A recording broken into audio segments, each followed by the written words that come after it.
পুরুষ ধ্বংসের 7টি কারণ যা পুরুষরা অনবরত করে থাকে। আপনি যদি আমাদের চ্যানেলে নতুন হয়ে থাকেন তাহলে এমন জ্ঞান গর্বমূলক উপকৃত ভিডিও পেতে সাবস্ক্রাইব করে নোটিফিকেশন বেলটি অন করে দিন। আর যদি ইতিমধ্যেই করে থাকেন তাহলে আপনার শুকরিয়া আদায় করছি। প্রথম, টাকনোর নিচে কাপড় পরা। দ্বিতীয়, স্বর্ণ পরিধান করা।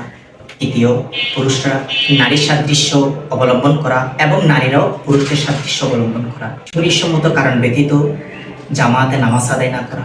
ফরজ নামাজের মধ্যে অলসতা এবং উদাসীনতার মধ্যে থাকা।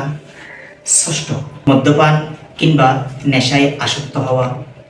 ধূমপান। আল্লাহ তাআলা আমাদেরকে এই সমস্ত গুনাহ থেকে বেঁচে থেকে শরীরসম্মতভাবে চলার তৌফিক দান করুক। আমিন। বিজাহিন নবী আমিন সাল্লাল্লাহু আলাইহি সাল্লাম।